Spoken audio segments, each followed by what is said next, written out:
𝗧𝗵𝗶𝘀, who is essentially the EU foreign minister, gave a speech during the week in which he said that Europe is a perfect paradise garden and the rest of the world is a jungle, and that it's Europe's role or job to control that jungle and to take it under control.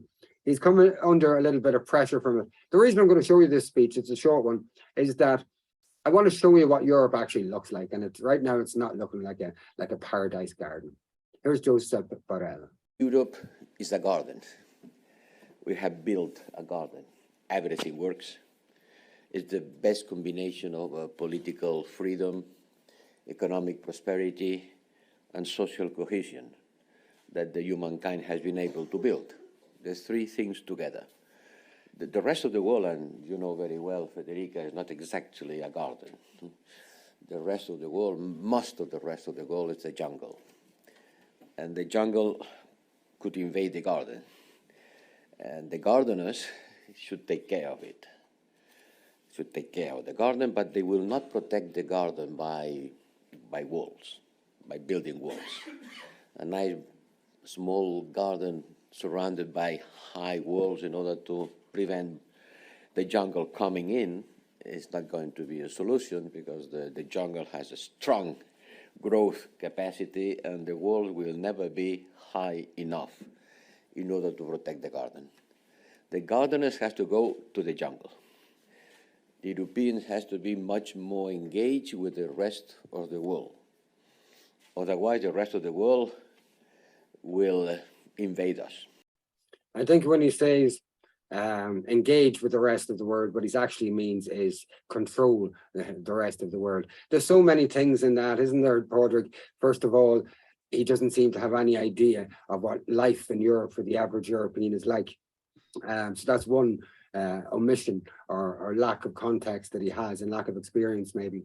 He also seems to be stuck in a colonial mindset that could go right back to when the Belgians massacred millions of Africans. That kind of a control mechanism mindset that Europe has to look after. He might as well have use the word savages. He might as well have said that. What do you think? It's like the rants of a kind of a bit of a madman, really. Like he's not really pointing to anything in particular. He's just sounding out some sort of a utopian ideal of Europe that isn't that obvious. I can't say it anyway. Like there seems to be quite a lot of unrest, and certainly there's a high kind of prevalence of an upper class that's ruling everybody, and then there's a working class that's struggling. That's what I say.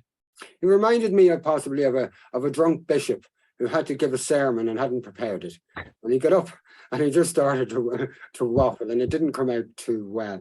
Let's have a look at what's happening in Europe. There's a lot of protests right across the board. I'm going to focus on France for the next 5 or 6 shots, because I want to focus in, first of all, on very large peaceful protests that occurred yesterday on France's first day of a national strike, in which there was calls to action and calls to protest, and for everybody from nurses to teachers to fire service personnel all went out on strike. The protest turned sour yesterday evening, and there was a lot of violence right across Paris in particular. And I just want to see if that equates to 𝗧𝗵𝗶𝘀's paradise garden, as he described Europe. And we look at some protests in Brussels and in Germany as well. Here's how Paris started out. We'll just run through this without any comment, and then we'll come in at the end.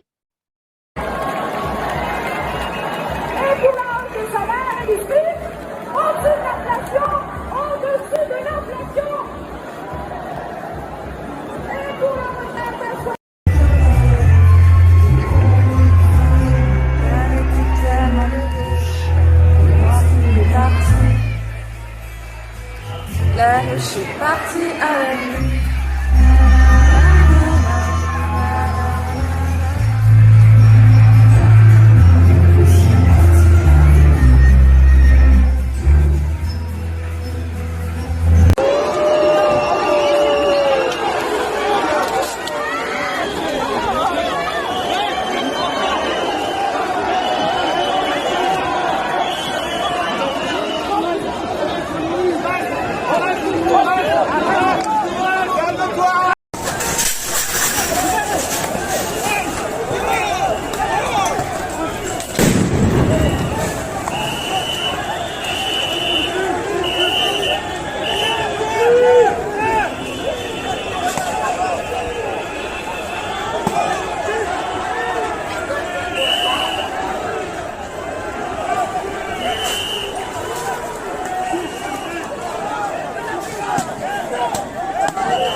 And so that was Paris yesterday evening after mass demonstrations throughout the day.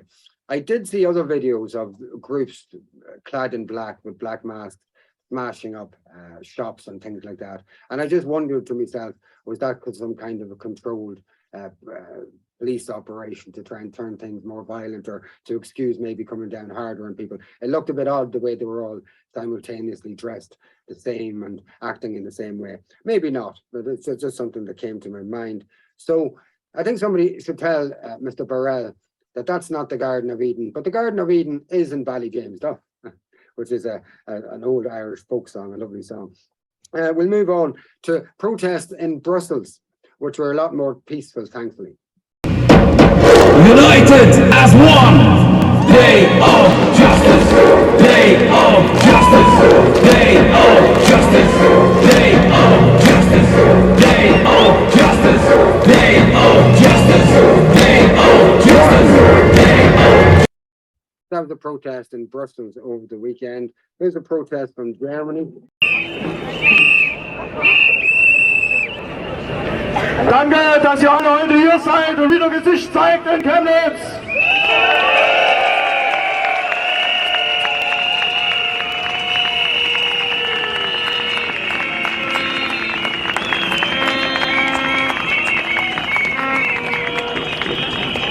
Soweit ich das hier überblicken kann, sehe ich Menschen. And there were protests in cities across Germany. There was other footage I saw of protests in Dresden. In Haiti, we looked at protests last week that were very, very large, massive, hundreds of thousands of people, all dancing and singing in unison. And it's just, to be honest with you, I just felt like I wanted to be in amongst them. It's just such a positive atmosphere, but I've got a terrible feeling that it's not going to stay positive. The United States are talking about military intervention.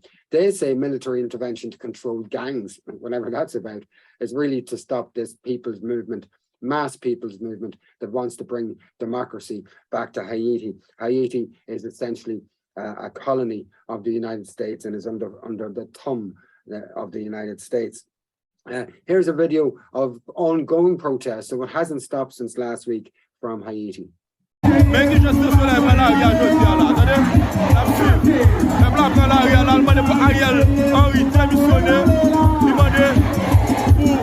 Pays occidental yo respecter souveraineté yo. Dans moment là nous dans la rue là, là on la rue contre occupation, nous la rue contre sécurité et puis prêt à aller. So positive, so unifying, but I have a feeling that we're going to see different pictures from Haiti over the next week or two, and it's not going to be pleasant. And the good intentions of those people, I fear, are going to be trampled upon by jackboots from the US and other military forces. This is a Canadian, so that was in Port-au-Prince, the capital of Haiti. And here we have a Canadian military Air Force plane carrying military vehicles landing in Haiti yesterday. So the military build-up to quash this people's movement is in play at the moment. And the United States is getting ready and has been publicly making its justifications for doing so.